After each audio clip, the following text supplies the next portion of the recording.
दुनिया में कोई ताकत ऐसी नहीं है जो उनके अज़ाइम को रोके, उनको चेक करे या उनकी मुखालफत करे या उनके ऊपर किसी किस्म का कोई मुआशी या सियासी दबाव डालें। और हमारी लीडरशिप भी पांव उनके ठंडे हैं, वो कोई फैसला करने से कासिर है और वो दुनिया की तरफ देख रहे हैं। हिंदुस्तान ने जब भी करना है कुछ ऐसा वो कर गुजरते हैं।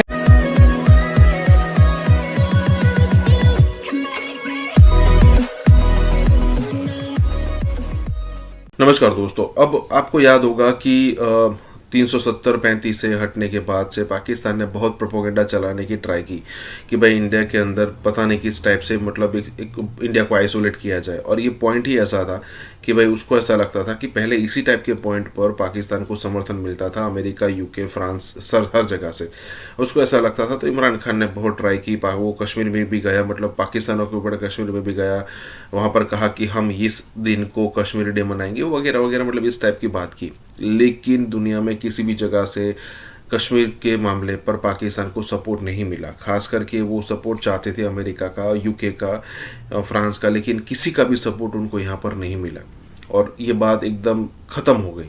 अब इसको सालों होने को है, लेकिन आज भी पाकिस्तानी मीडिया में कई बार डिस्कस होता है, लेकिन ज़्यादातर अगर आप बात देखो तो ये सब चीज़ें शून्य हो गई है, क्योंकि यही डिस्कशन पाकिस्तान में हो रहा है कि कोई भी इंटरनेशनल प्रेशर मोदी पर काम नहीं करता है।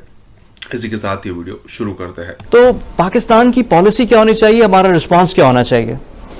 देखें जी, ये तो आपने बहुत बड़ा सवाल कर दिया। देखना ये है, पहले हिंदुस्तान के रवैये को अगर आप देखें तो हिंदुस्तान सिर्फ इल्जाम लगाने के लिए नहीं, वो पंचिंग बैग पाकिस्तान को बनाता है एक कवर अप के लिए, लेकिन वो अपना एक स्ट्रेटजी, एक मकसद, एक ऑब्जेक्टिव लेकर चलते हैं। उनकी तमाम लीडरशिप ने हमेशा ऐसे ही किया है कि वो एक ऑब्जेक्टिव लेकर चलते हैं और उसको वो हतमी अंजाम तक लेकर जाते हैं। इस रीजन में बिलखुसूस और दुनिया में बिलअमूम सियासी तौर पर उनके मकासद को रोकने के लिए दुनिया में कोई ताकत ऐसी नहीं है जो उनके अज़ाइम को रोके, उनको चेक करे या उनकी मुखालफत करे या उनके ऊपर किसी किस्म का कोई मुआशी या सियासी दबाव डालें। आप अगर तारीख पर नजर दौड़ाएं तो आप देखेंगे कि उन्होंने जब पाकिस्तान को डिसइंटीग्रेट करना था तो ईस्ट पाकिस्तान में उन्होंने बिला जवाज चढ़ाई कर दी। न वो उस मामले में स्टेक होल्डर्स थे, न ईस्ट पाकिस्तान का मसला यूनाइटेड नेशन में हल तलब था, न वो कोई इंटरनेशनल डिस्प्यूट था और न इंडिया उसमें स्टेक होल्डर था सिवाय एक नेबर कंट्री होने के। लेकिन उन्होंने उस मौके को नहीं जाने दिया और इंदिरा गांधी ने उस वक्त आर्म फोर्सेस को भेजकर पाकिस्तान को दोलख्त कर दिया। और हमारी लीडरशिप भी पांव उनके ठंडे हैं, वो कोई फैसला करने से कासिर है और वो दुनिया की तरफ देख रहे हैं।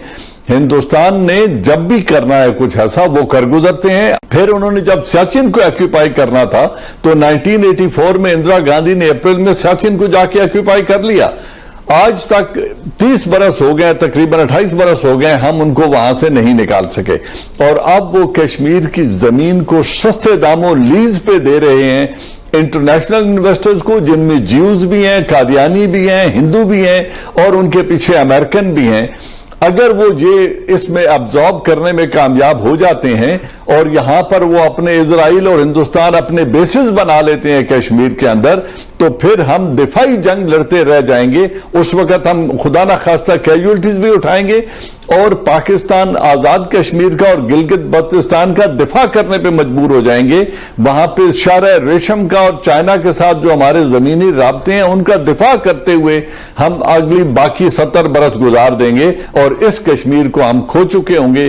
तो ये वक्त है कि हम कोई अमली कदम उठाएं और दुनिया को बावर कराएं।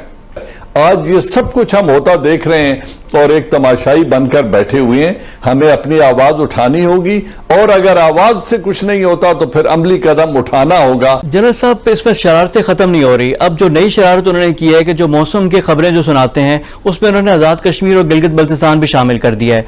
हमारा रिस्पॉन्स क्या हो सकता है, क्या हम कर सकते हैं सवाए मुजम्मत के? आप कह रहे हैं उन्होंने उसको शामिल कर लिया है वेदर रिपोर्ट में। वेदर रिपोर्ट नहीं, उनकी लोकसभा में उन्होंने 24 सीटें खाली रखी हुई हैं और उनकी आरएसएस की लीडरशिप ये कहती है कि हमारी लोकसभा उस दिन मुकम्मल होगी जिस दिन मुत्तहिदा कश्मीर और गिलगित बल्तिस्तान से 24 नुमाइंदे मुंतखब होकर आएंगे और इस असेंबली में आकर बैठेंगे, तो उस दिन हम कहेंगे कि आज हमारी लोकसभा मुकम्मल हो गई है। और मैं इशू की तरफ आपसे बात भी करना चाहूंगा, वो है बलूचिस्तान का, क्योंकि इससे पहले कश्मीर में जो कुछ हो रहा है तो उसका वो कह रहे हैं कि जी हम बलूचिस्तान में बदला लेंगे। तो पाकिस्तान कहां कहां डिफेंस करेगा, कहां कहां हम लोग ये देखते रहेंगे? जो नरेंद्र मोदी ने स्पीच की थी, आप रिटायर्ड मेजर को छोड़ें, खुद नरेंद्र मोदी ने कहा था कि गिलगित बल्तिस्तान और बलूचिस्तान से लोग मेरे साथ राब्ते में हैं और वो हमें कह रहे हैं कि हमारी मदद करो। तो अगर उनका वजीर आजम भी गिलगित बल्तिस्तान और आजाद कश्मीर और बलूचिस्तान में राब्ते में है, तो Ajit Doval is paid for this thing, उसका तो काम ही ये है। वो तो बड़ा अलल ऐलान कह चुका है कि हम पाकिस्तान के ऊपर हमला आवर होंगे, हम इसको 2 लाख करेंगे। उनके मिनिस्टर्स का ये कहना है कि पहले पाकिस्तान के 2 टुकड़े किए, आप 4 टुकड़ा करेंगे। तो अगर उनके ये अज़ाइम उनकी हुकूमत के हैं, उनकी लीडरशिप के हैं, उसको बिला रोक टोक वो बरमला कहते हैं टेलीविजन पे आके, तो हमें किस एविडेंस का इंतजार है या हम क्या कर रहे हैं? हम क्यों इस बात से हिचकिचाते हैं?